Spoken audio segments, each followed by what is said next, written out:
¿Ya está? ¿Ya empezamos?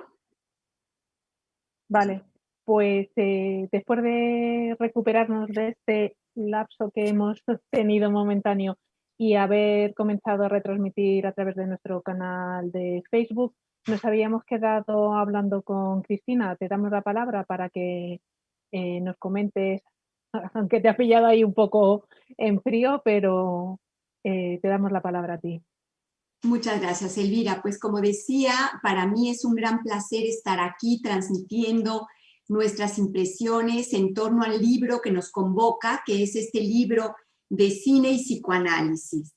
Es un libro muy interesante que, como decía Jesús Muñoz, el editor, tenemos el número 21 ya de la colección de psicoanálisis, Lapsus de Toledo, España. En este libro han escrito colegas de muchísimos lugares del mundo.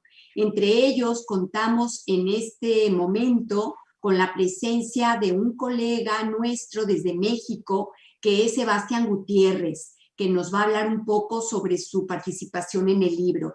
Y tenemos también dos colegas más, Estrella Romeralo y Susana Alcalá, que van a hablar también sobre sus impresiones en torno al libro. A mí lo que me gustaría para introducir esta especie de tertulia que tenemos hoy es el hecho de que el libro fue pensado desde hace aproximadamente un año. Fíjense ustedes que yo fui a Princeton, en Estados Unidos, tuve la oportunidad de presentar uno de los libros publicados por Editorial Edoria aquí en España, y que este libro se tradujo al inglés y se llama Millennial Children Trait Parents. Nos fuimos a Princeton, a la universidad, a presentar este libro, y estando allí con uno de los colegas que vive allí en Estados Unidos, estuvimos hablando de la importancia que tiene el cine y su vínculo con el psicoanálisis. Entonces allí surgió la idea de poder escribir un libro que pudiera vincular el séptimo arte con nuestro quehacer, que es el psicoanálisis. Y a mí me pareció una idea estupenda, porque hoy en día cada vez más la gente acude al cine o a las series de televisión para poder de alguna manera empaparse de las historias. Son historias que nos van inundando, que nos van invadiendo la vida. Y en muchas ocasiones, muchos de los personajes de las historias, aunque parecen de ficción, son muchísimo más reales que la vida misma, porque la vida misma, como lo dice Jacques Lacan, el psicoanalista francés, es una ficción y está hecha de ficción, porque tiene que ver con el lenguaje y con la palabra. Entonces de pronto me di cuenta, en la mayor parte de las conferencias y de los cursos que yo imparto, que la gente se siente sumamente identificada a las historias del cine y que de pronto sienten que su historia es muy similar a lo que están contando en una película.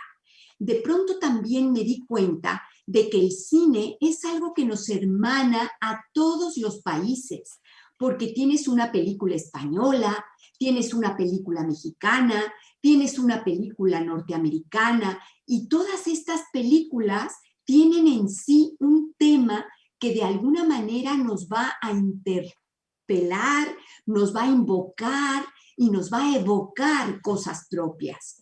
Entonces me pareció una idea fantástica a nivel no solamente del psicoanálisis, sino de la transmisión de todas estas películas, de poder darle al mundo mediante un libro la posibilidad de recrearse con 80 películas diferentes, porque se dice fácil, pero son 80 películas distintas que ha elegido cada uno de los escritores.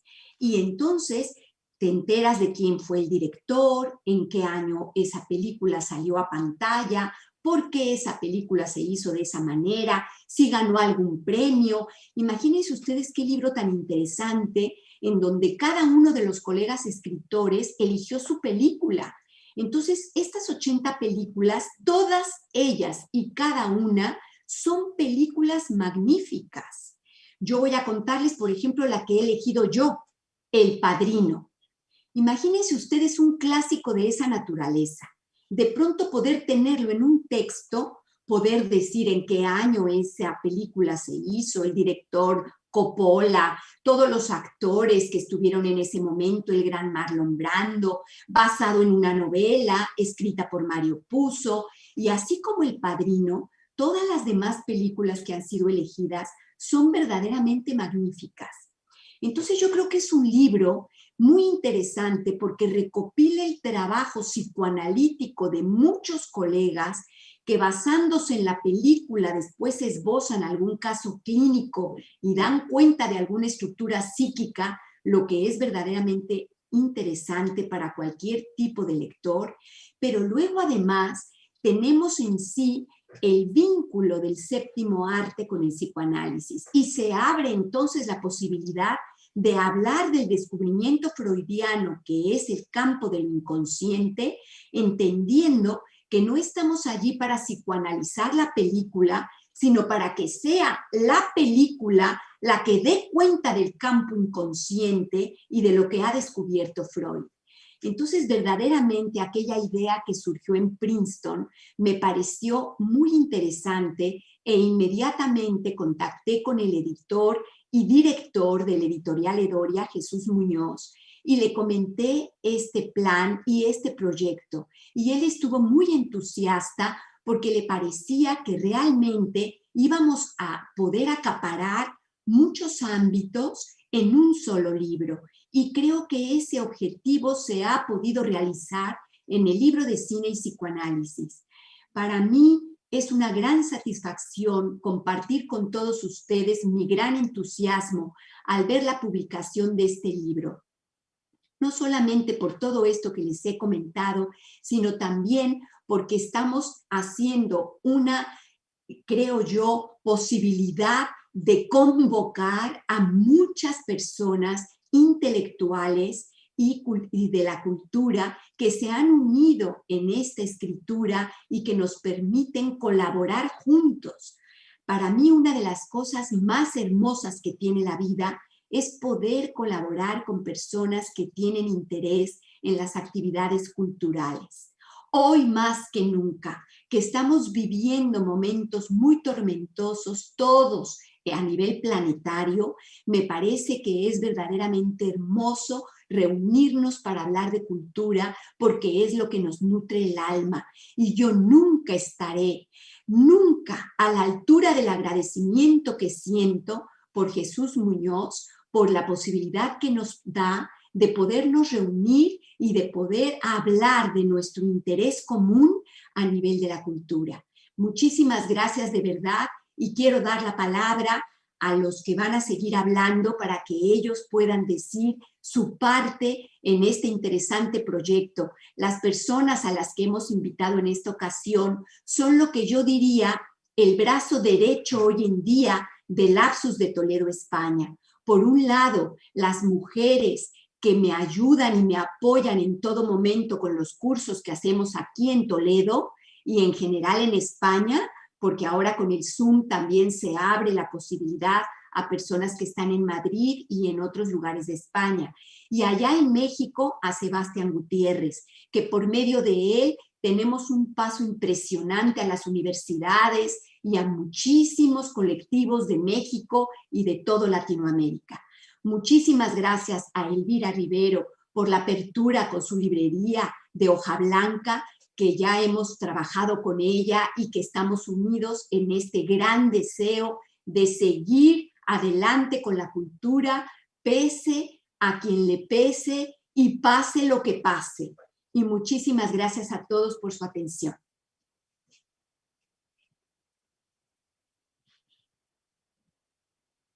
Le daremos la palabra entonces ahora a Estrella Romerano. Adelante, Estrella.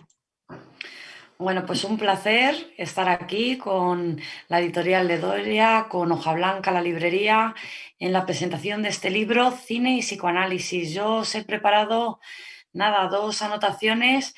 Me ha hecho mucha ilusión escuchar a Jesús con la frase de Goya que ha dicho, porque cuando nos confinaron, yo trabajo en un instituto de secundaria como educadora social y pensando en la importancia de la salud mental a nivel emocional de los niños y niñas encerrados 24 horas, no solo de los padres, que también, pero en este caso pensando en los niños, diseñé una tutoría que se llamaba Monstruos y Refugios, donde los chicos pensaban y reflexionaban y daban cuenta de los monstruos propios ajenos a los que se estaban enfrentando en esta situación novedosa y muy potente y común a todos, y sus refugios. Y uno de los grandes refugios en esta situación han sido los libros y ha sido el cine.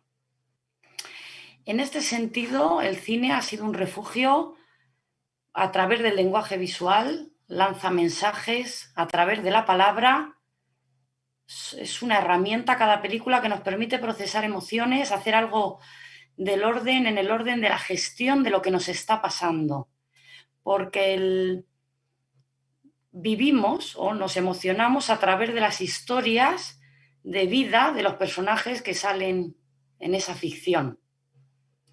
Sin pedirnos permiso, una película nos puede hacer llorar, nos puede hacer reír, nos hace sentir miedo, terror.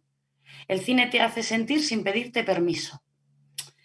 Este libro, además, creo que igual Sebastián va a poder poner en palabras mejor que yo esto que quiero transmitir. Este libro da cuenta de algo que ha nacido también en la pandemia como respuesta, como refugio, y que tenemos muchos sábados, es un espacio que se llama Tertulia para Diván. Es una creación, creo que de Sebastián, y él lo coordina allí cada sábado. Un coautor del libro prepara una película, te ves la película y vas a ese momento que yo creo que también hemos echado mucho de menos, que es el momento de después de ver una película, tomarte algo. Hago referencia un poco al nombre de Vamos a tomar una cerveza con un autor que ha elegido la librería Hoja Blanca. Ese momento de después no es lo mismo ver una película en el gran cine que verla en Netflix, en tu casa. Ese momento de después es algo de los que nos han robado o echamos de menos, al menos. Y Tertulias para Diván nos lo regala, es un refugio que nos regala ese después de la película y que nos permite unirlo con la otra parte del libro, el psicoanálisis. La palabra, la cura a través de la palabra. La mente es complicadísima, la condición humana es complicadísima, las relaciones con los otros nos resultan el mayor sufrimiento y el psicoanálisis muchas veces tiene esa complejidad a la hora de ser transmitido. Para dar cuenta de lo complejo y los oscuros de la mente, a veces se utilizan discursos muy oscuros y no se consigue llegar a ser claros, a poder transmitir adecuadamente ese concepto. Si para mí algo es seña de identidad de Cristina Jarque y de la gente que ella consigue movilizarnos y ponernos a trabajar, pese lo que pese y pase lo que pase, es la facilidad, en la sencillez del lenguaje, esa maravilla de poder transmitir lo complejo de forma muy sencilla. Y creo que en ese sentido este libro, el director de cine consigue poner al espectador allí donde quiere. Nos maneja un poco en ese sentido, quizá cada uno conectamos con algo en concreto, con una parte de una película en concreto, pero allí te coloca y allí, sin pedirte permiso, te hace sentir. Esto lo que nos permite es que desde el discurso del psicoanálisis podemos explicar, una vez que tú has sentido, es muy fácil, vamos a irnos a explicar y a entender, a comprender qué es lo que se ha jugado aquí, qué es lo que se juega en este tipo de situaciones. En mi caso, para concluir, elegí La pianista porque alguien vio esta película de Haneke alguien de mi trabajo y me vino y me dijo, Estrella, tienes que ver esta película y decirme qué opinas, porque me ha producido una sensación tan rara, pero yo quiero saber que tú la veas y que me digas. Entonces, cuando Cristina me pide una película, dije, bueno, pues como tengo que ver esta película y tengo que ver qué opino, pues vamos a elegirla. Pasó mucho tiempo, o un tiempo, entre que yo elegí la película y me dediqué, me puse con la escritura, y en esto llegó la pandemia. Y entonces de repente veo una película fuerte, con un componente sadomasoquista dura, y era como, madre mía, ¿y ahora qué voy a escribir yo sobre esto que lo he elegido yo? ¿Cómo ha sido esto? Es muy interesante porque esa película explica muy bien un concepto psicoanalítico que se llama la pulsión escópica, que nos habla de la mirada, de tener ganas y seguir mirando, en este caso con esa película, algo desagradable, pero que a la vez te ves empujado a seguir mirando. Y de alguna manera hay un placer intrínseco en mirar eso y seguir mirando, aunque nos resulta desagradable. Es muy buena película porque creo que Haneke consigue ponerte allí donde no puedes decir que no lo entiendes, porque sigues mirando. Y es muy, muy interesante. A mí me sirvió porque las nuevas tecnologías nos permiten seguir haciendo, seguir movilizándonos en el deseo, estar activos, seguir, cuando la realidad se pone tan dura, ponernos en contra de esa realidad también muy duros, con creación, con innovación, con ganas. Y, y se me ha ido lo que os quería decir, un olvido, el Asus de Toledo, no me puede faltar, pero es un poco esta... Ay, pues no me voy a acordar.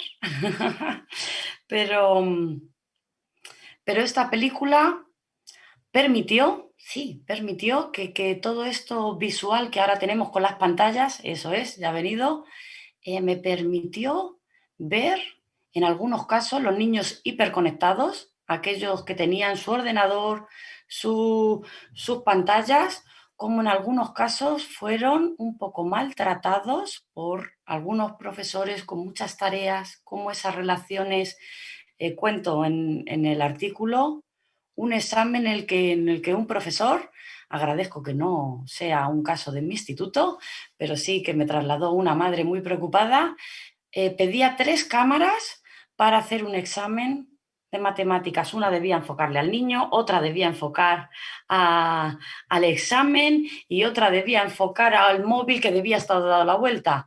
Era una cosa muy interesante que analizo en el artículo en comparación con el panóptico de Bezan analizado por Foucault en su libro Vigilar y castigar.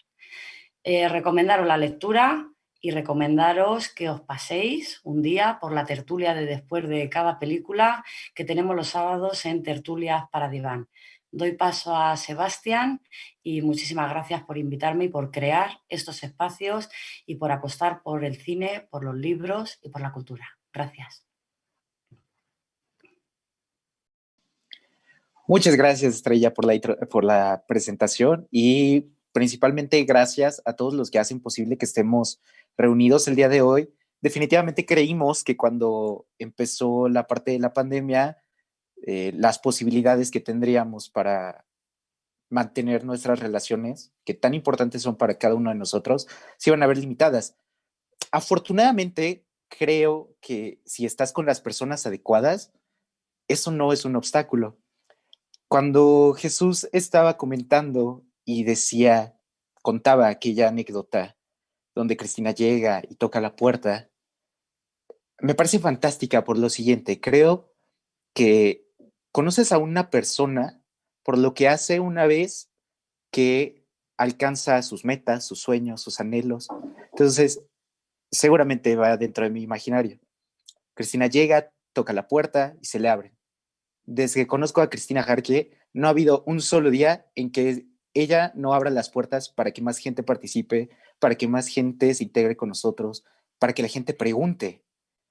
Creo que eso no solamente es la representación de la persona de Cristina, sino todo lo que está moviendo el grupo de Lapsos de Toledo, España, nuestro querido Late. Y este libro, curiosamente, es como un espejo de todo esto que se viene trabajando, porque no solamente son los 80 coautores, ni las 80 películas, ni las 80 eh, escrituras que cada uno ha hecho, va más allá, porque es la posibilidad, es el puente que nos permite seguir en comunicación, seguirnos reuniéndonos cada semana, a veces cada 2 semanas, seguirnos escribiendo, oye, leí tu texto, me pareció esto. Y Estrella hace ratito comentaba que la idea había sido mía. Híjole, la realidad es que yo solamente lo comenté, Cristina se encargó de hacerlo oro, ¿no? Porque incluso cuando yo lo platicaba con ella era como un tanto temeroso, ¿no? Cauteloso, pero con Cristina se lo he dicho repetidas veces, es como la chispa que ilumina toda una habitación oscura. Entonces, este libro lo que nos permite, más allá de tomar las películas desde el psicoanálisis, es que abre la posibilidad al diálogo. En México existen muchos grupos que tienen una dinámica muy particular con la transmisión del psicoanálisis. Generalmente se trata de yo me presento, tú me escuchas, replicas lo que yo te estoy diciendo. Pero este libro que aparte es un tabique y que yo lo adoro porque es grandísimo, este libro cambia con esa dinámica. Nos dice, donde las personas dicen, yo ya lo he escrito, este libro es de no todo está dicho. Vamos a pensarlo de otra manera.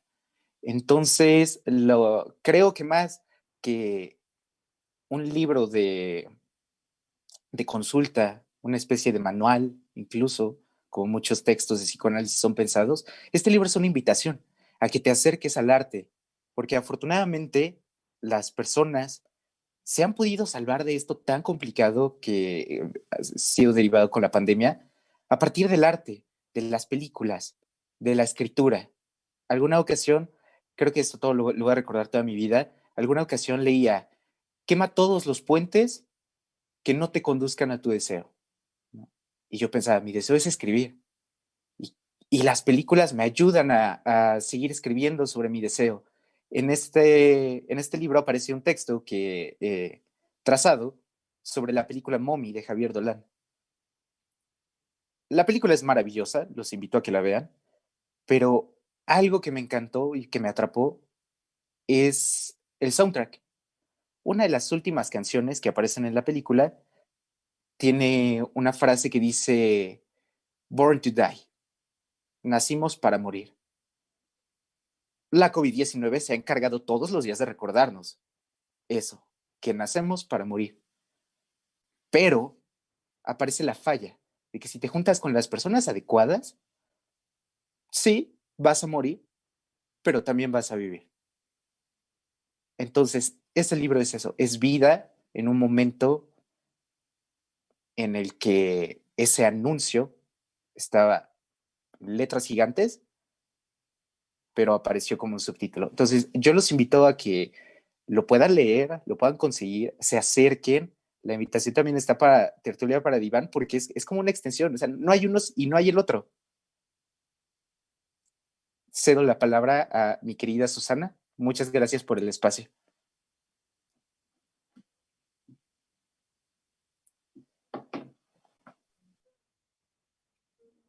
Es maravilloso escucharos cómo se hace latente, cómo late esta transferencia, cómo se ve lo que uno dice, se complementa con el otro, y os estoy escuchando y digo, pero bueno, ¿qué más voy a poder decir?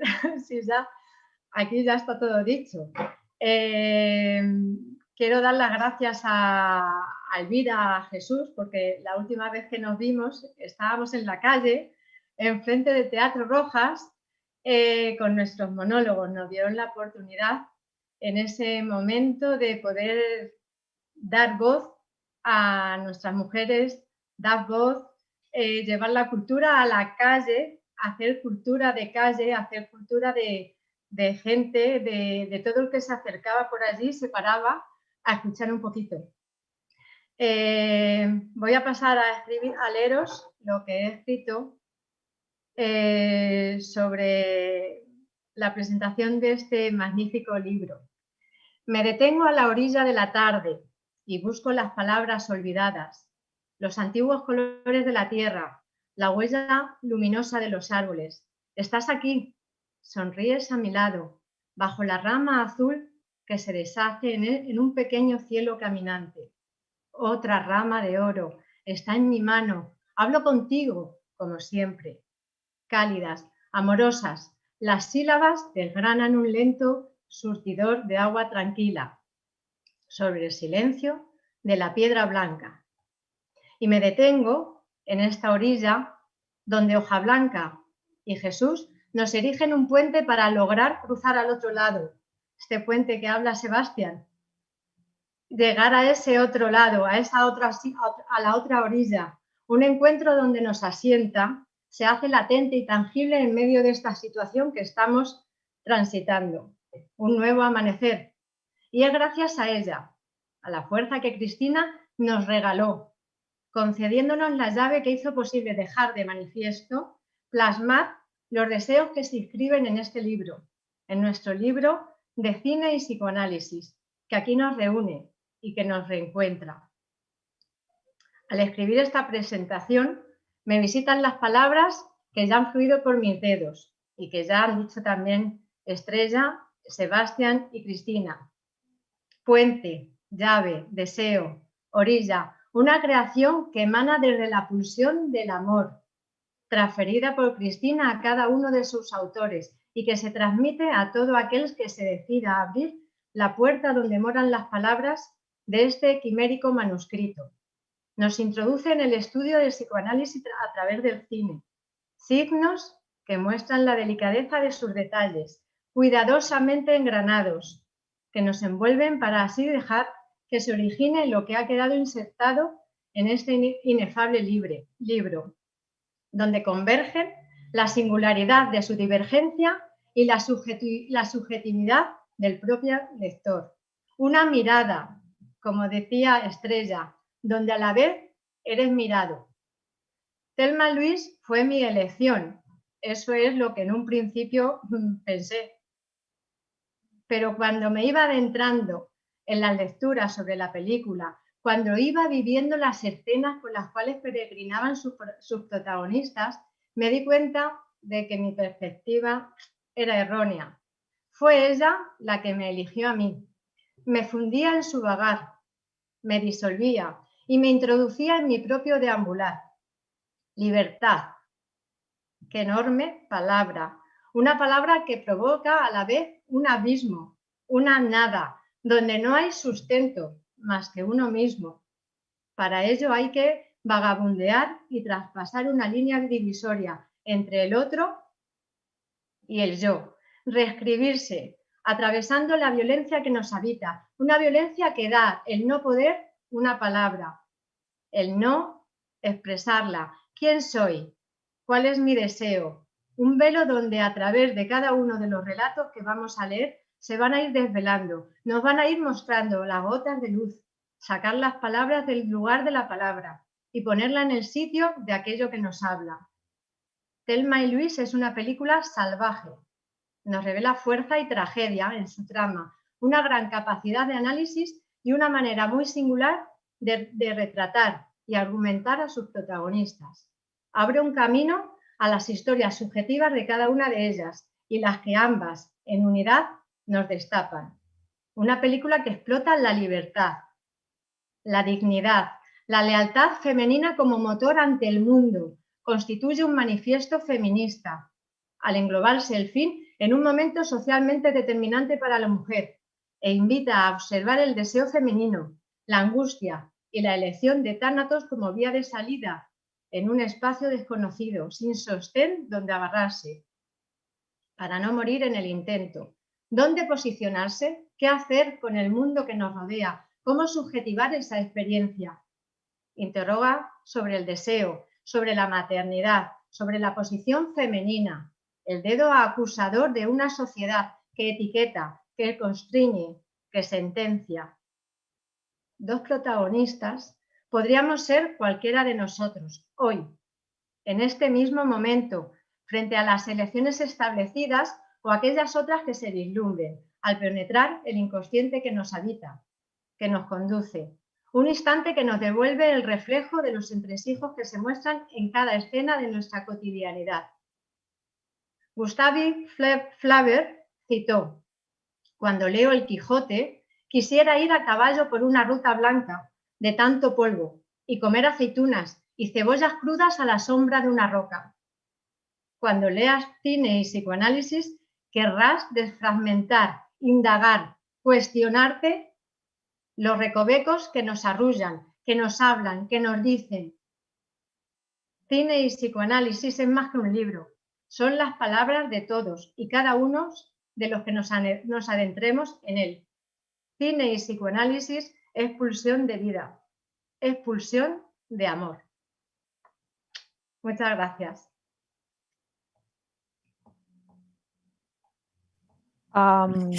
Muchas gracias a vosotros. Hemos cambiado un poco el formato, hemos perdido la posibilidad de interactuar un poco con la gente que nos ve, pero a mí me han surgido, si os parece bien, un par de preguntas al respecto. Es la primera vez que yo me adentro en la relación entre cine y psicoanálisis, aunque muchas veces intentas ver qué hay detrás de una película, qué es lo que quiere contar el autor, el director, el guionista, incluso el actor que representa la película que estamos viendo. Yo creo que la intención vuestra en el libro era ir un poco más allá, es decir, qué hay en el subconsciente de la persona que lo está haciendo. Entonces, mi pregunta es, ¿qué es lo que habéis analizado vosotros en las películas que habéis elegido? Lo que se intenta mostrar en la película y lo que hay detrás de las representaciones que se hacen, o realmente lo que el director, el director y el guionista nos quieren mostrar y que nosotros a priori no vemos. Es decir, si nos quedamos digamos que en lo que la pantalla nos muestra, o realmente estáis analizando qué hay detrás incluso de esa pantalla que nosotros estamos viendo. Y yo te diría, por ejemplo, que en mi caso del texto que yo he hecho sobre El Padrino son las dos cosas. Por un lado sería lo que parece que se va a exponer en la película como historia. Por otro lado sería lo que el director más atrás, tras bambalinas diríamos, probablemente quiso plasmar. Y por otro lado sería, que todavía me parece también más interesante decir, lo que la novela en la que se basó la película realmente quería en un momento determinado pasar como mensaje.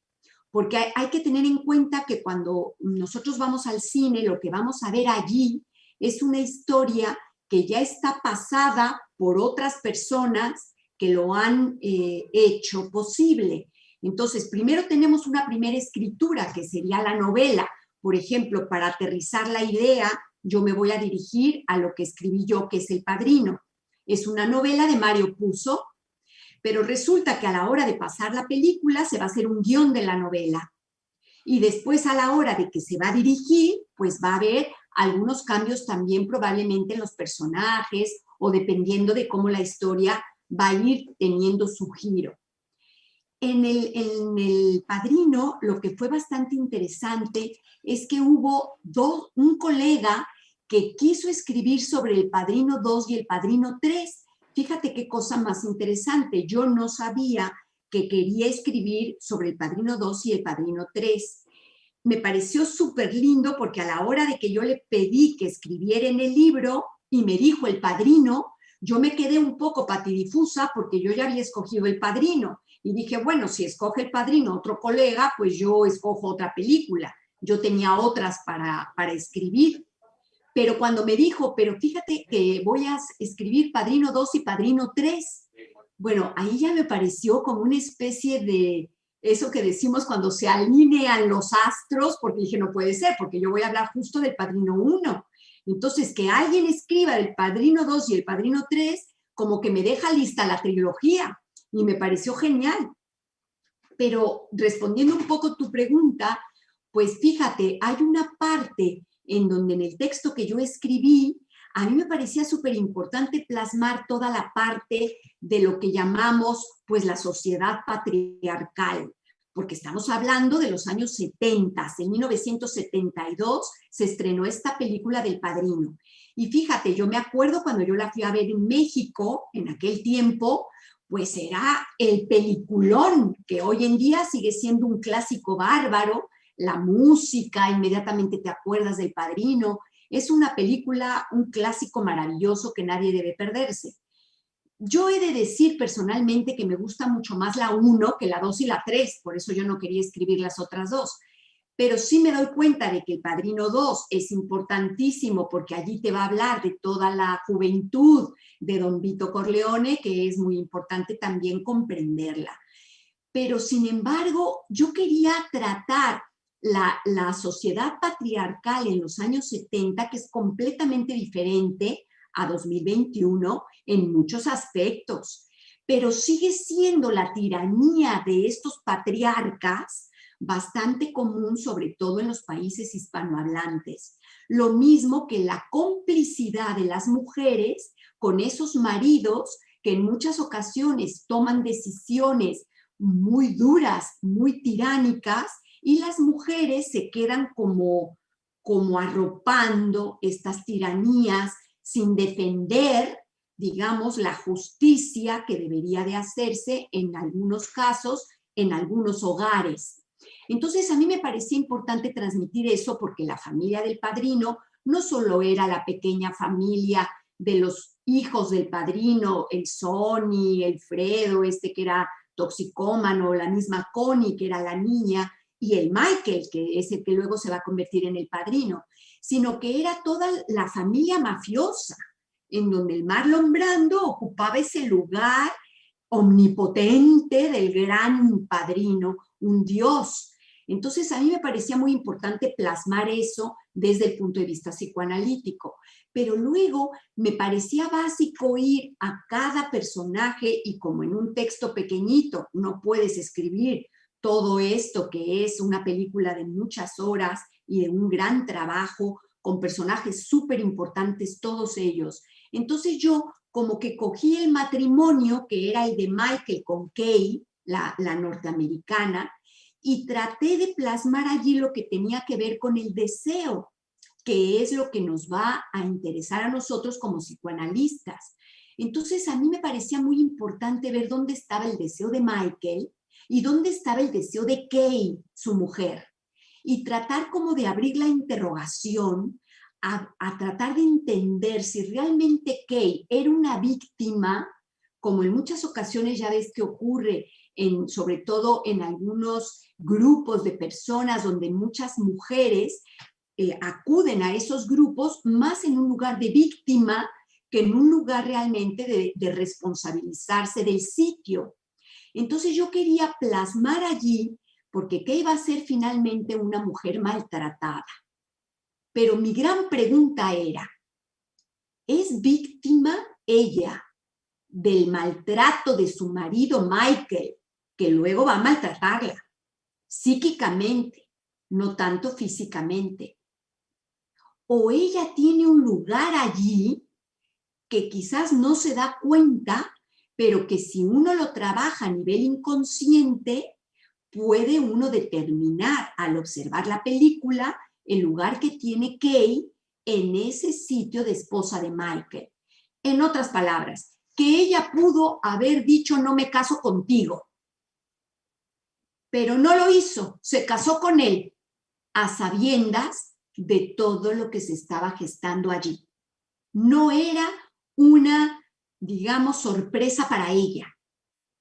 Entonces, esa es la parte en la que yo me quise centrar porque me parecía súper interesante desde nuestro quehacer psicoanalítico poder abrir la mente de mujeres y también de hombres para que pudieran a través de esta escritura interrogarse el lugar propio en las historias de amor. Y eso me pareció que cumplió el objetivo por muchas lecturas de personas que me han comentado después de haber leído este texto. Entonces yo creo que no solo en mi caso, sino en el caso de muchos de los coautores, se cumplen las tres posiciones que tú has evocado, Elvira. Tanto lo que quizá el escritor quiso poner en la novela, pero también después el guionista y finalmente el director. Y creo yo que en muchas ocasiones, a la hora que el mismo actor o la actriz lo interpreta, va a traer también algo muy propio. Yo pienso, por ejemplo, en la película de Susana, ahora ella nos dirá, pero en esta de Thelma y Luis, en donde están estas dos mujeres, que fíjate tú, es una película también más antigua, digamos, a lo que está ocurriendo ahorita en el 2021. Pero eran dos mujeres que finalmente se juntan para alzar una voz en contra de la violencia.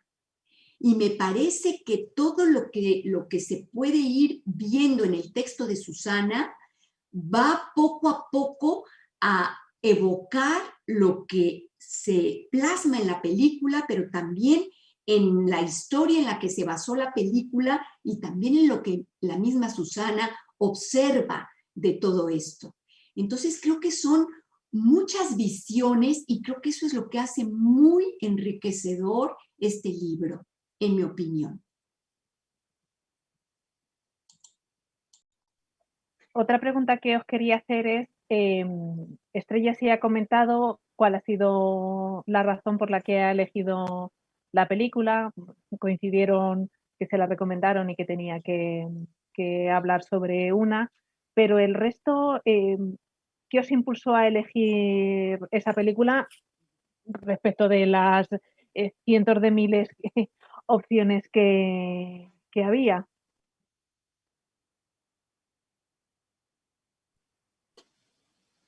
Si gustas contestar, Susana, después hago segunda. Quieras.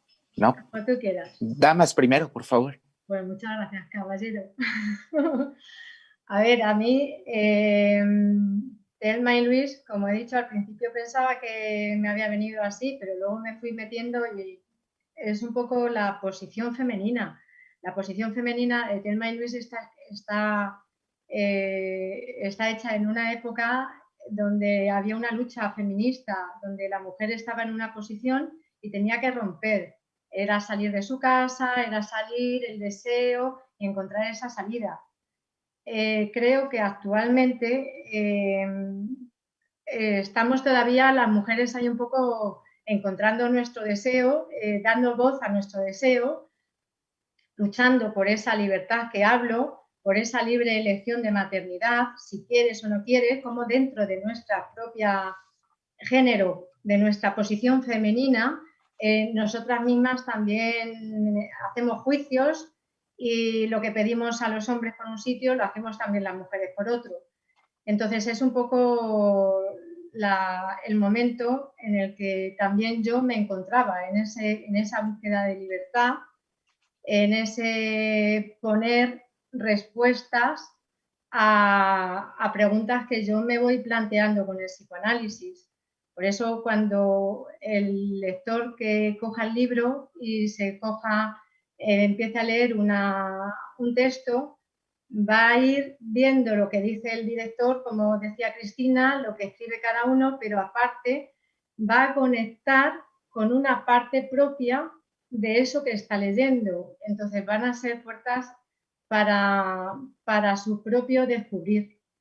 Entonces lo mío fue un poco ese, ¿quién es Susana? en este momento. Y ahora ya mi caballero preferido. Muchas gracias. Para contestar la pregunta, voy a mencionar algo que también en algún momento escuché, que decía que el arte tiene que ser libre, tiene que arriesgarse y tiene que hacerte sentir algo. Me gustó tanto esta frase que la adopté a ciertos momentos de mi vida, principalmente con el cine, ¿no? Desafortunadamente, pues los cines ahorita ya están cerrados, es un poco más complicada la interacción con la pantalla por todos los estímulos que nos rodean, entonces se juega tal vez de una manera diferente. Cuando vi esta película, que es de Mommy, la vi en el cine. Acá en México hay unas salas que se llaman sala de arte. Curiosamente son las salas que menos gente tiene. O sea, si hay 5 asientos ocupados, es mucho. Sin embargo, lo que se juega en esas salas siempre me ha parecido muy interesante porque no conoces a quién está a 3 filas de distancia de ti, pero como que emerge una especie de, no sé, de ambiente en el que de repente estás escuchando los suspiros, las quejas, "Oh", ¿no? O "ay", o ese tipo de expresiones. Con esta película, posiblemente influyó la música demasiado, pero recuerdo que en la escena final, no quisiera spoilearla para aquellos que no la hayan visto, la escena final, los últimos 5 minutos eran como muy claros lo que iba a pasar. Los últimos 20 segundos, y creo que estoy exagerando, la historia cambia. Lo que tú esperabas ver al final de la película no pasa. Entonces recuerdo que en ese momento toda la sala exclamó, la sala, me refiero a las 5 o 6 personas que estábamos viéndola, se quedó como un silencio eterno, incómodo, porque aparte la canción que la acompañaba era la que mencionaba hace un ratito, de Born to Die. Entonces empiezas a escuchar esa canción de Born to Die, una canción que te dice, nacemos para morir, y te quedas como preguntándote muchas cosas. Entonces, cuando aparece la oportunidad para escribir en el libro, dije, bueno, puedo tal vez querer hablar sobre lo que el director quiso transmitir, sobre lo que los actores tal vez quisieron expresar, pero creo que lo adecuado va a ser tratar de compartir cómo el arte me hizo arriesgarme, sentirme libre, y la otra se me acaba de olvidar. No me acuerdo. Arriesgar, creo que has dicho. Te tienes que sentir libre, te tienes que arriesgar. Y la otra, la primera. Atrevida, me he acordado. Entonces, ese fue el motivo por el que escogí la película, básicamente. Muchas gracias. Yo, mira, por comentar, porque yo, fíjate, lo pillé por otro lado. Yo no había elegido en principio la película, me la habían elegido para mí y la cogí como excusa, pero cuando yo vi esa película no me planteé tanto por qué el director había cogido ese tema o había cogido una película que resultaba un tanto desagradable, sino que me ofreció la posibilidad muy fácil de explicar algo que a veces hacemos todos, o casi todos, o algunos, y que es muy difícil darnos cuenta, que es, en este sentido, mirar y controlar al otro con la mirada, el poder que podemos ejercer en otra persona solo mirándolo, cómo me pareció una película fantástica para ver que quien es maltratado, por decir, no tanto a la hora del maltrato, sino de un trato malo, quien recibe un trato malo y siente una cierta angustia, también aprende a hacerlo. Y quizá no puede enfrentar a su agresor, pero ha aprendido las formas de su agresor y con otra persona le sale, lo repite y cambia de rol. Y cómo no me parecía muy buena película para expresar que no estamos divididos en buenos y malos, sino que nos vamos moviendo de posiciones. Me pareció genial porque Haneke consigue en este sentido, es lo que a mí más me impresionó, ponerte en un sitio que probablemente, si habláramos de ese lugar, vamos a censurarlo, vamos a decir cómo alguien puede disfrutar viendo cómo tratan mal a alguien. Pero en la película creo que Haneke te da el asiento, te sienta ahí y te dice, ¿quieres seguir mirando? Y quizá podemos, a raíz de eso que te tambalea, te sacude, yo creo que la palabra sería sacudir, mirar o poder identificar o reconocernos en pequeños gestos mirones donde controlamos al otro, por eso yo lo relacioné con Foucault, con vigilar, con controlar y con qué nos empuja a hacer eso con el otro y cómo fácilmente nos podemos deslizar a ese tipo de posiciones. Sí, os quería hacer una pregunta. Es a los 4, en realidad sería a 3:30, ahora explicaré por qué. Pero antes os quería hacer notar que el acrónimo que os reúne, este de LATE, yo siempre pienso en la onomancía, sobre todo de los nombres de los personajes. Los nombres en las novelas a veces dicen mucho de la personalidad y de lo que van a hacer y protagonizar en una novela. Pues en este caso el significado de la palabra, del acrónimo que habéis creado, que aglutina a Cristina, pero os reúne a todos, españoles aquí en Toledo y fuera, pero también por todo el mundo, LATE, pues ya es una palabra muy, muy expresiva en sí misma. Late es del verbo latir, lo cual ya está indicando vida. Y al mismo tiempo, latte suena igual que la palabra leche en italiano. Es la leche. Esto enlaza con lo que estábamos hablando.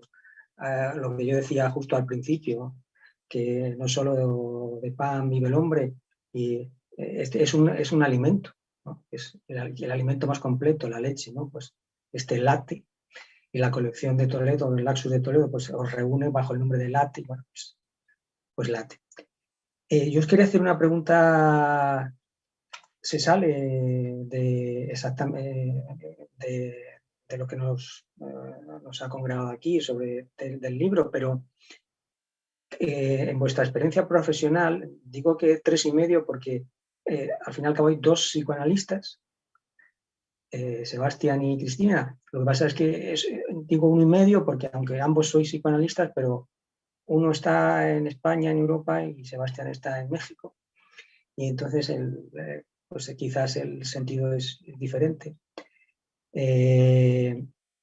Susana, tú trabajas en un hospital y además en un hospital de parapléjicos. En fin, si ya de por sí un hospital significa mucho, un hospital de parapléjicos, y además es el hospital de referencia en España de paraplegia. Y tú, Estrella, como educadora social en un instituto, con lo cual estás trabajando con adolescentes. A mí me gustaría conocer, porque esto es lo que me preocupa, lo que me ocupa y me preocupa a la hora de transmitir dentro de los libros que hacemos, que sirvan para algo, ese es nuestro deseo. He leído y he escuchado en esta misma semana que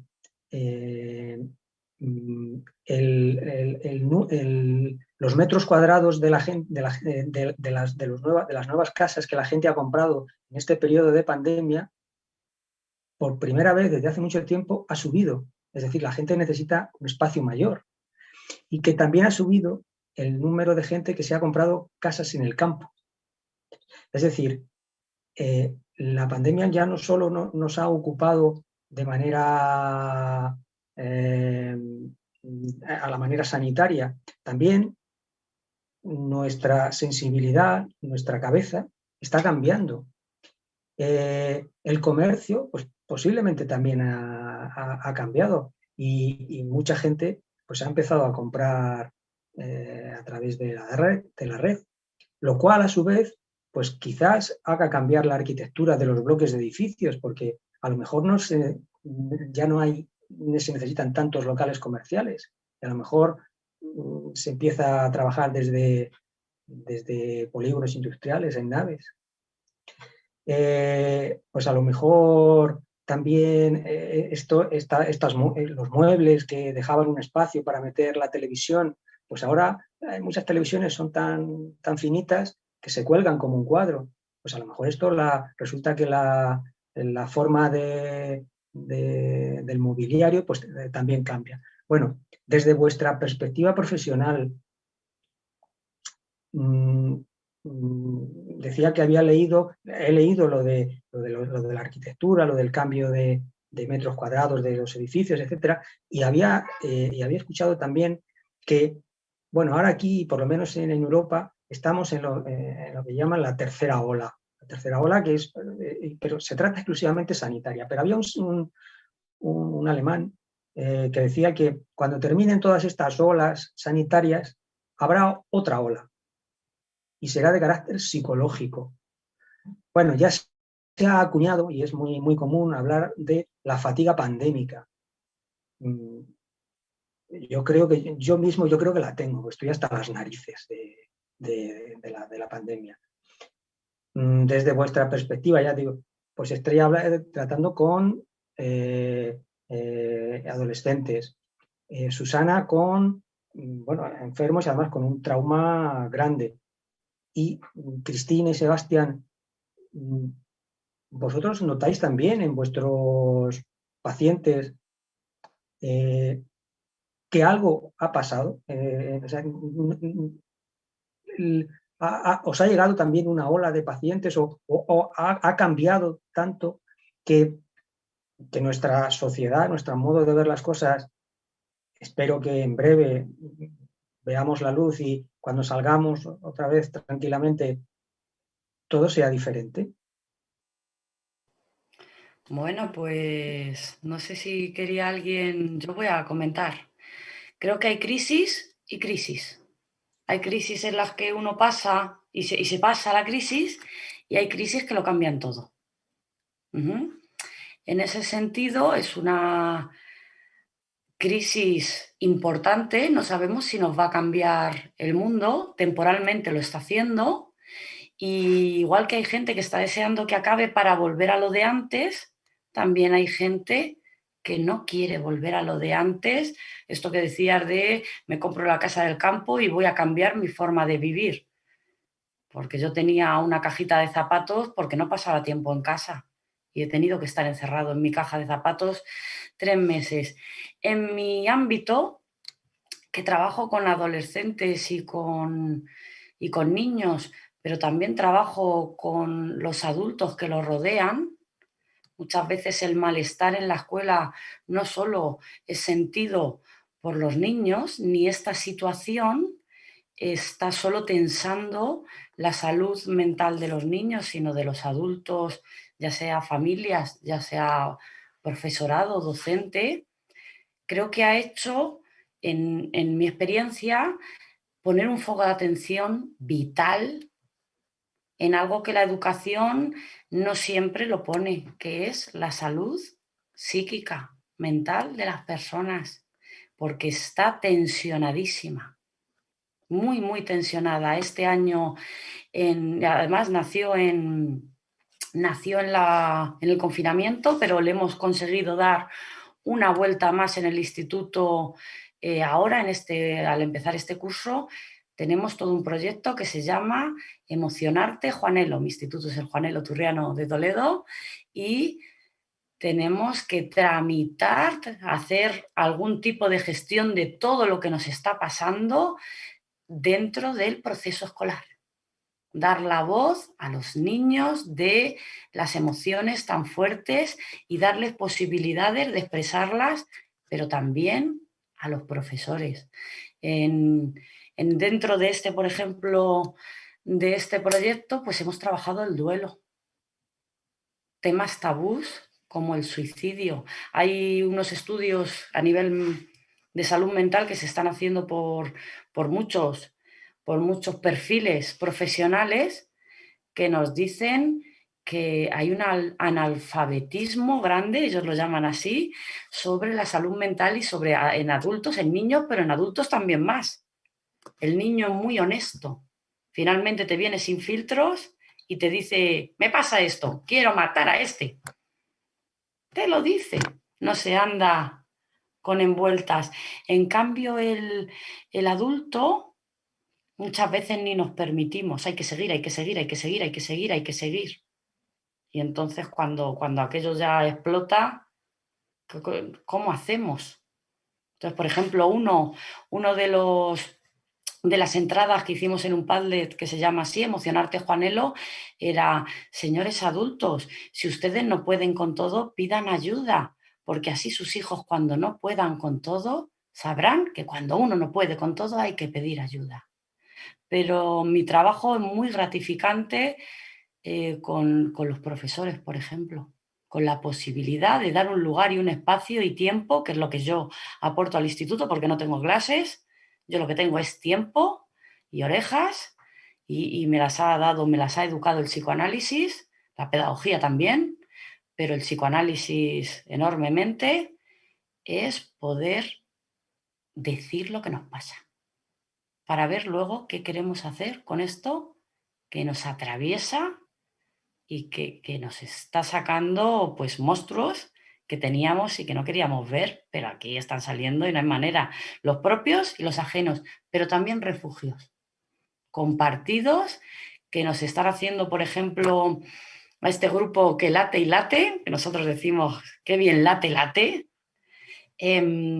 crecernos en las adversidades. Es una frase que el otro día surgió en una conversación de cómo estamos disfrutando esta crisis. Todo lo que estamos generando, todo lo que estamos aprovechando y cómo nos hemos quitado como oportunidad en esta crisis. Algunos viendo nos han regalado unas gafitas de ver para mirar nuestro alrededor mejor que nunca. Y dejo que participen otros y digan su punto de vista, pero es un tema que me encanta. Y yo agradezco mucho, Estrella, lo que dice, porque yo pienso que es muy importante tratar de transmitir que efectivamente, como bien lo ha dicho Jesús, muchísima gente está fatigada de la pandemia. Yo eso sí lo veo. No vamos a tapar el sol con un dedo. Estamos, como decimos en España, hasta las narices de la pandemia. En México diríamos hasta la madre de la pandemia. Todos estamos muy agotados. Yo he notado una gran demanda de personas para venir a ser escuchadas en tratamientos psicoanalíticos. Hay un incremento muy fuerte de la población a pedir ayuda. Y eso me hace a mí ver que efectivamente estamos muy agotados y que hay un momento cuando ya no encuentras la soportabilidad de alguna manera propia o de tú apañarte, es cuando buscas ayuda. Cuando ya algo está pasando que ya tú solo no puedes gestionar la angustia, la fatiga, la incomodidad, la insoportabilidad, la incertidumbre. Hay mucha gente que tiene de alguna manera, digamos, su salario más o menos asegurado porque son, por ejemplo, funcionarios o jubilados o personas que tienen sus puestos de trabajo y no tienen la problemática económica, pero tienen mucha incertidumbre, no económica en algunos casos, pero sí de otras muchas naturalezas. En otros casos, incertidumbre económica también. Pero al final de cuentas, como un gran cansancio, eso sí que yo lo noto, una fatiga de no poder hacer la cotidianeidad de nuestras vidas como la teníamos programada, incluso una fatiga ya de las mascarillas, de tener que estarlas usando continuamente. Pero fíjate que al mismo tiempo yo también me doy cuenta de que el incremento de buscar ayuda a nivel psicoanalítico, que era lo que tú, Jesús, estabas hablando un poco como lo de la cuarta ola, como algo que a nivel psíquico estamos cansados y vamos quizás a necesitar. Yo creo que cuando llegue a pasar esto que estamos pensando que es posible que no sea tan lejano, o al menos cruzamos dedos de ello, pero es cierto que las vacunas ya llegaron y que mucha gente ya se está vacunando, pues lo que yo sí veo es que cuando esto vaya mejorando, el problema psíquico no va a mejorar tan fácilmente, porque hay secuelas, consecuencias, que esta crisis va a continuar a nivel psíquico en muchas personas. Yo creo que hay mucha gente que no pensaba que el psicólogo, el psicoanalista, los terapeutas eran importantes y que ahora con la pandemia se han dado cuenta que lo son. Hay muchos hogares aquí en España que yo había escuchado que ir al psicólogo era solo para locos, que solo para gente que está muy mal, que para qué vas ahí, que tú eres suficientemente fuerte para tú solventar tus problemas. Y después de la pandemia, esa misma gente está viniendo a pedir ayuda en los consultorios de los profesionales de la mente. Y creo que eso, en una cierta medida, es algo positivo, porque en América Latina ir a terapia, ir al psicoanálisis, ya no se ve como que estás loco y tienes que ir porque estás loco.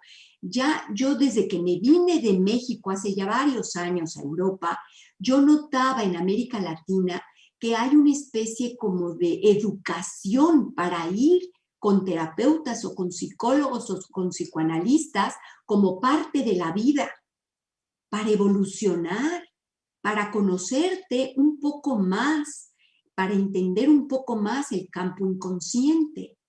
Eso acá en España no era así. Y yo creo que después de la pandemia, o ahora incluso con la pandemia, mucha gente está abriendo su mente para buscar ayuda, ya no porque creen que están locos, sino porque creen que necesitan evolucionar y esta crisis de alguna manera lo puso en evidencia. Hay muchas personas que están muy cansadas de convivir con personas que no quieren. Ha habido muchas separaciones y rupturas en la pandemia a nivel de parejas. Ha habido muchos problemas de separaciones a nivel de madres y su relación con los hijos, de padres y su relación con los hijos. Ha habido cuestionamientos e interrogaciones en relación a cómo vivir la vida después de que esto pase. Y entonces lo que se ha interrogado es precisamente el deseo propio. Hay mucha gente que de pronto por primera vez se pregunta, ¿y yo qué quiero en realidad de mi vida? Y es la COVID-19 lo que ha abierto la mente de la gente a pensar, ¿acaso quiero seguir viviendo como he estado viviendo hasta ahora? ¿Acaso quiero seguir trabajando donde he estado trabajando hasta ahora?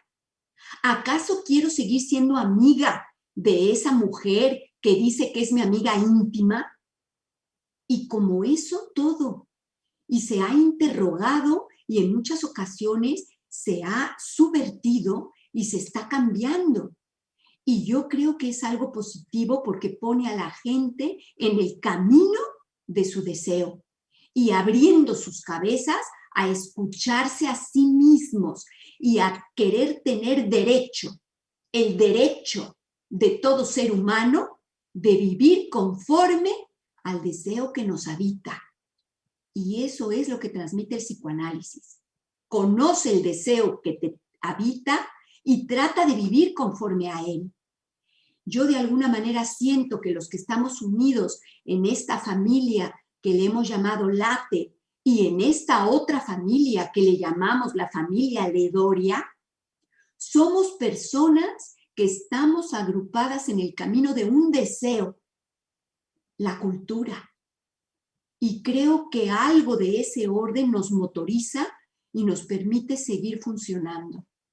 Y enhorabuena por ello.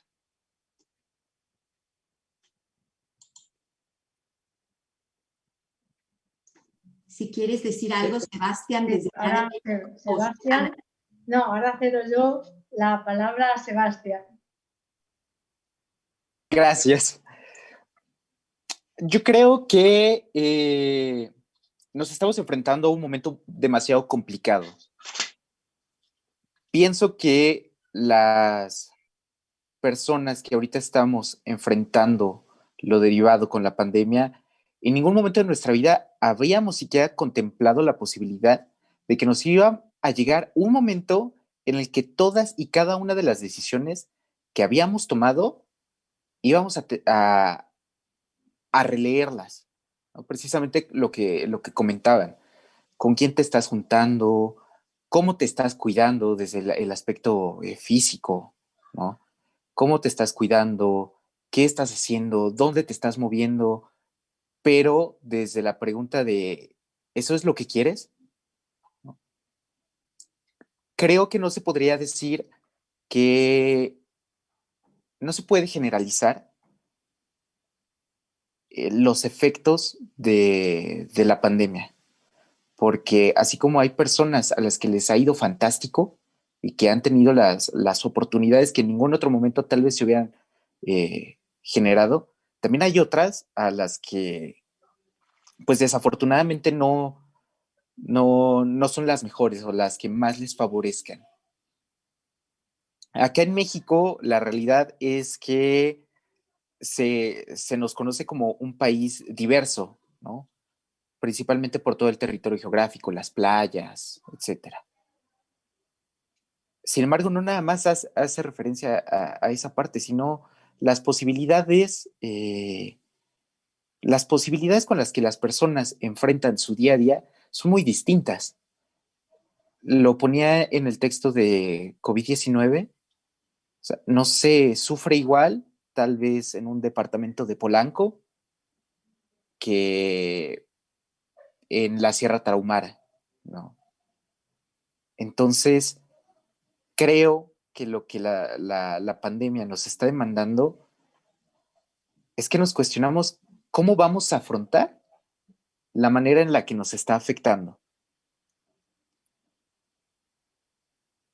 Dentro de mi trabajo también interactúo demasiado con jóvenes de secundaria, 12, 15 años, y lo que ellos están pasando es como de repente, como si hubieran chocado con una barra de cemento, porque es una generación que estaba muy acelerada, que tenían la posibilidad de que si querían salirse, que si querían verse saliendo del colegio, lo podían hacer, que podían interactuar a través de sus celulares, que podían conectarse a jugar Xbox, que tenían todo como muy inmediato. Entonces, llega el confinamiento y el único medio por el que te puedes relacionar es una pantalla por la que tal vez le haces frente a tus relaciones de pareja, a tus relaciones de amigos, a tu educación, a tus relaciones con tus familiares. Entonces se convierte todo en un momento tan complicado que ellos dicen, ya me harté, ya no quiero, ya es lo mismo. O sea, quiero regresar al colegio, ¿no? Cuando antes existía como esta queja de, ay, es que es cansado de estar en la escuela. Pues no, ahora quiero regresar al colegio, pero es porque esa posibilidad que ellos tenían para hacer, para crear, se ve limitada.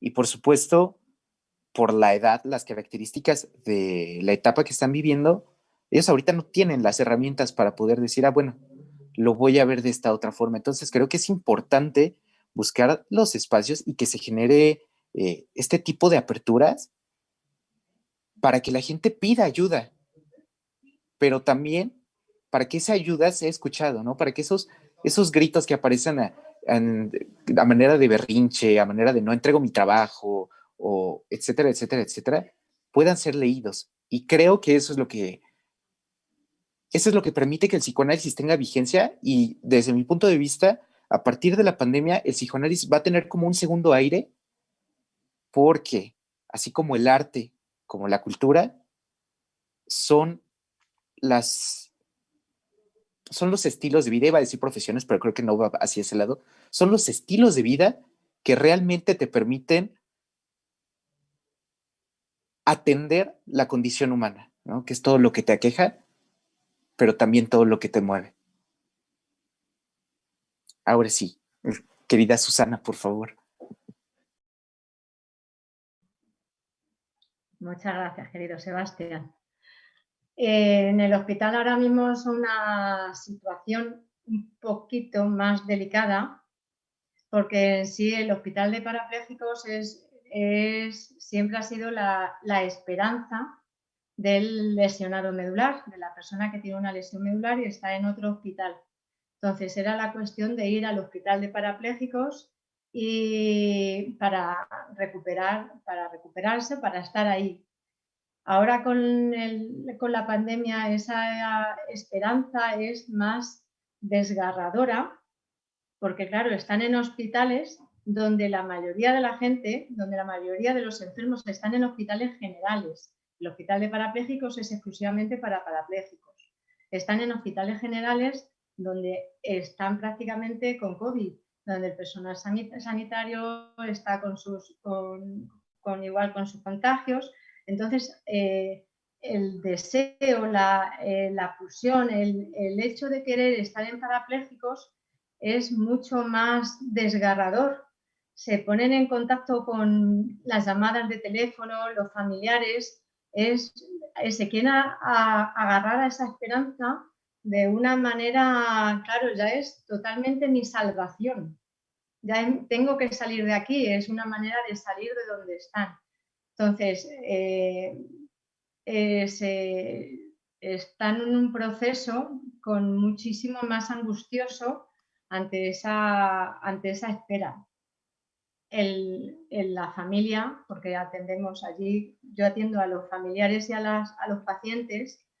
La familia, por un lado, está con ese miedo, claro, a ver qué va a pasar, a ver si nos vamos a ver, pero por otro lado también es como decían Estrella, como decían Cristina, a la vez ahí como un descanso, como que no ir al hospital, tener ese momento de desconexión, tener ese momento de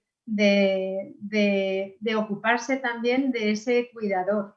Entonces te encuentras ahí con esas dos posiciones de ver por un lado cómo se quieren agarrar a esa vida, cómo ese deseo de quererse agarrar a esa vida, pero con esa de una manera angustiosa.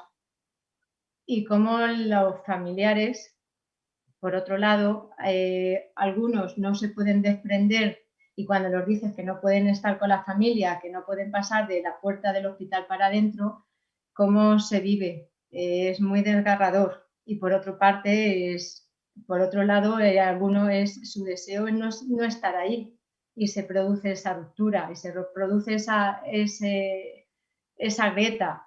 Entonces, se viven ahí, es mucho más complicado. Yo lo veo que es muchísimo más complicado que antes de la pandemia.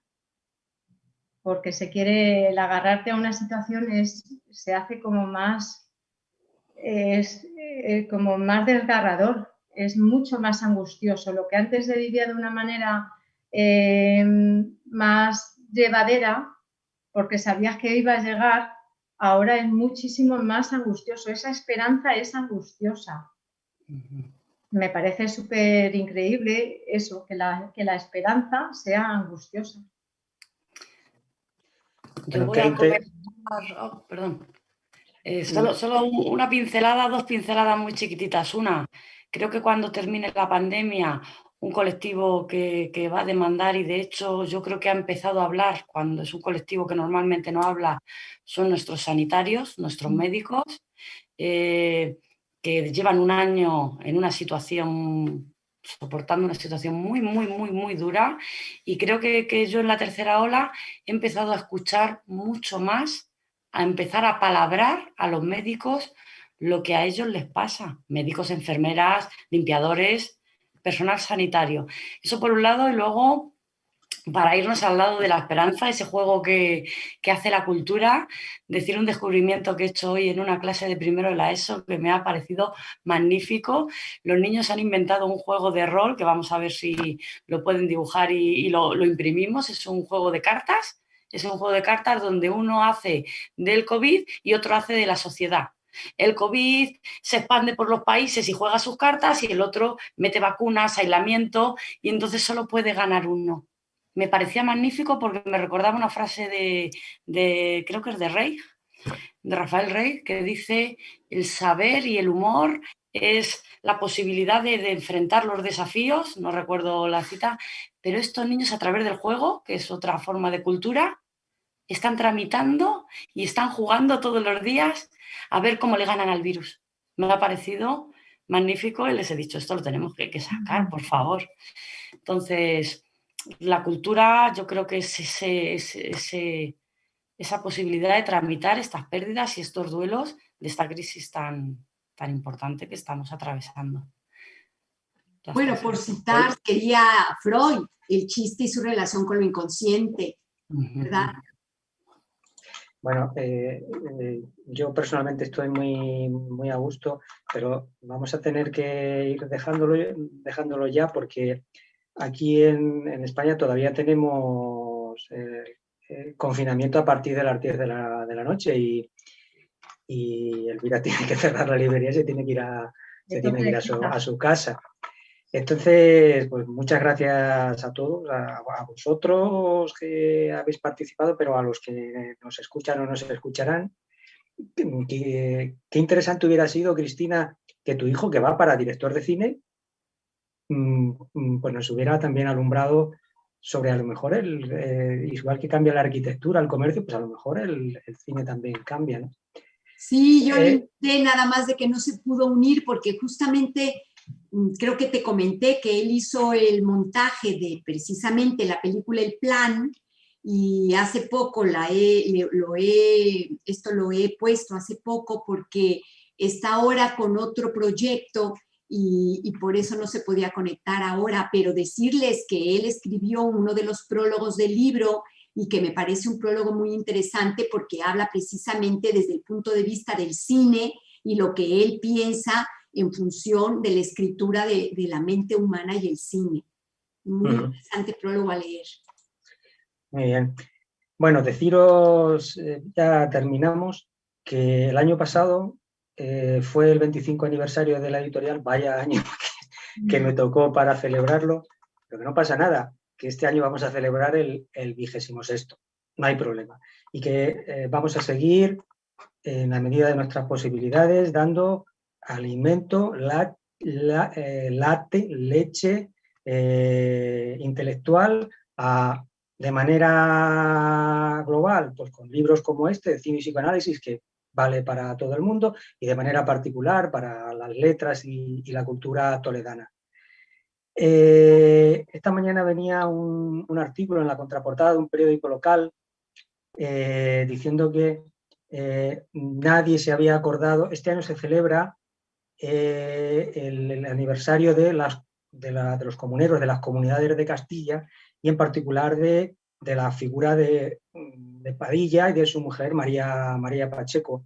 Bueno, la efeméride se alargará al año que viene, porque María Pacheco resistió después de la derrota de Villalar y salió de Toledo el 3 de febrero de 1522, con lo cual el año que viene también será año María Pacheco. Así que no se preocupe el autor del artículo, porque nosotros tenemos 6 proyectos en marcha sobre María Pacheco y las comunidades de Castilla.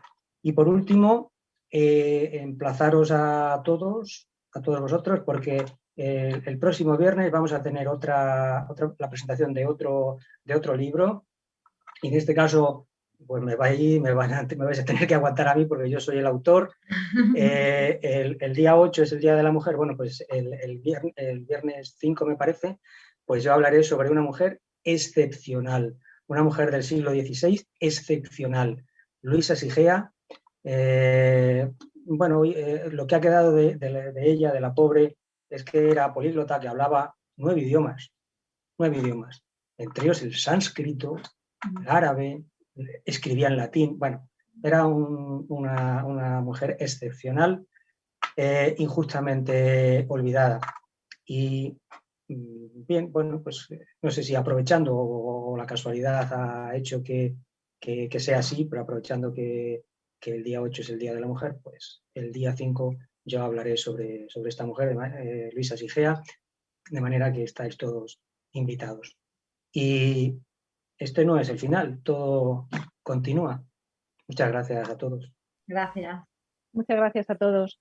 Como ha dicho Jesús, os emplazamos a este próximo viernes y yo solo una puntualización el día 8. El día 8, por mucho ahora que se esté generalizando, realmente nació como el Día de la Mujer Trabajadora, porque era uno de los derechos que la mujer viene históricamente reclamando y es su derecho al acceso al trabajo en situaciones de igualdad. Yo creo que el día 8 debemos de seguir reivindicando nuestro derecho a trabajar en condiciones de igualdad. Pues muchísimas gracias a todos y nos vemos pronto. Muchas gracias. Muchas gracias, Elvira. Gracias.